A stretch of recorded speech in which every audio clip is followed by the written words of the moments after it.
कभी ऐसा हुआ है कि किसी चीज के बारे में बात की हो और कुछ ही देर बाद उसका ऐड अपने फोन पर दिखने लगे? ये एक आम लेकिन थोड़ा अजीब सा अनुभव है ना? और यही आज की हमारी पड़ताल का सबसे बड़ा सवाल है। क्या आपका फोन सच में आपकी बातें सुन रहा है? जरा सोचिए, ये एक ऐसी सिचुएशन है जिसका सामना शायद हम सब ने कभी ना कभी किया है। आप अपने दोस्त से कहते हैं, यार मुझे नए जूते चाहिए, और पलक झपकते ही आपके सोशल मीडिया पर जूतों के एड्स की बाढ़ आ जाती है।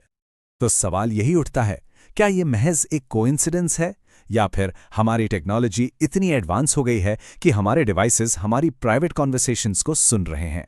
चलिए आज इस रहस्य की तह तक चलते हैं। इस पूरी गुत्थी को सुलझाने के लिए हम इन हिस्सों पर ध्यान देंगे। सबसे पहले, क्या फोन सच में सुनते हैं? फिर ये डिजिटल जासूसी आखिर होती कैसे है? हमारे डेटा से फायदा किसको हो रहा है? हम अपनी प्राइवेसी कैसे बचा सकते हैं? और आखिर में कुछ आम मिथ्स और उनके सच को जानेंगे।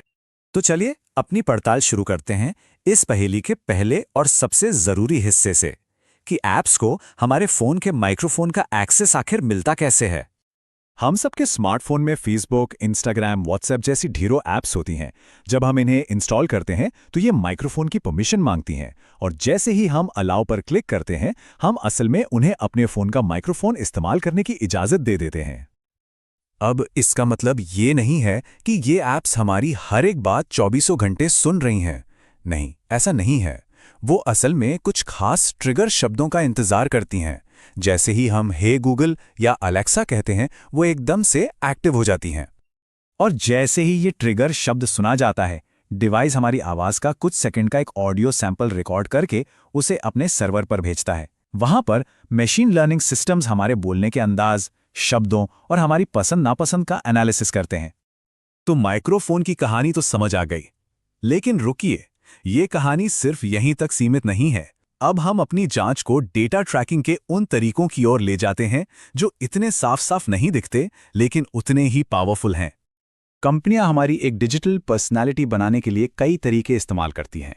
वे गैर जरूरी ऐप परमिशंस जैसे कैमरा या लोकेशन, वेबसाइटों में छिपे ट्रैकिंग पिक्सेल्स, हमारी सर्च हिस्ट्री, मैसेज और यहां तक कि हमारे टाइप करने के तरीके का भी विश्लेषण करती हैं। ये बात इस पूरी प्रक्रिया के बिजनेस मॉडल को साफ साफ उजागर करती है। हमारी बातें और हमारी डिजिटल आदतें अब इन बड़ी कंपनियों के लिए कमाई का एक बहुत बड़ा जरिया बन गई हैं। तो सवाल उठता है कि सारे डेटा का इस्तेमाल कौन करता है और किस मकसद से? ये सिर्फ विज्ञापन दिखाने की बात नहीं है, ये एक खरबों डॉलर की इंडस्ट्री है जो हमारी जानकारी पर ही चलती है। यहां एक कानूनी अंतर को समझना बहुत जरूरी है। देखिए, तकनीकी रूप से इसे अवैध जासूसी नहीं कहा जा सकता। क्यों?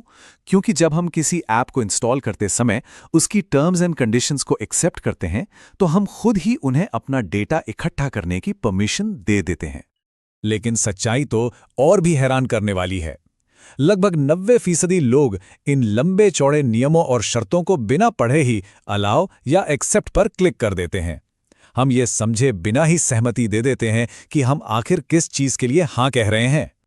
ये कहावत आज की डिजिटल अर्थव्यवस्था की हकीकत को बिल्कुल सटीक तरीके से बयां करती है। हमारा निजी डेटा आज सोने और चांदी से भी ज्यादा कीमती हो गया है। तो अब जब हम समस्या को समझ चुके हैं तो चलिए समाधान की ओर बढ़ते हैं। ये एक एक्शन प्लान है जिससे हम अपनी प्राइवेसी पर थोड़ा कंट्रोल वापस पा सकते हैं। कुछ ऐसे संकेत हैं जिन पर ध्यान देना चाहिए। अगर आपका फोन बार बार गर्म होता है, बैटरी अचानक बहुत तेजी से खत्म होने लगती है, या माइक्रोफोन का आइकन अचानक स्क्रीन पर दिखने लगता है, तो हो सकता है कि कोई ऐप बैकग्राउंड में जासूसी कर रही हो। यहां कुछ ठोस कदम दिए गए हैं। रेगुलर बेसिस पर अपनी ऐप परमिशंस को चेक करें, वॉइस असिस्टेंट्स को बंद रखें, ऐड पर्सनलाइजेशन और लोकेशन हिस्ट्री को डिसेबल करें, किसी भी अनजान सोर्स से ऐप इंस्टॉल ना करें, और हां, हमेशा एक मजबूत पासवर्ड का इस्तेमाल करें।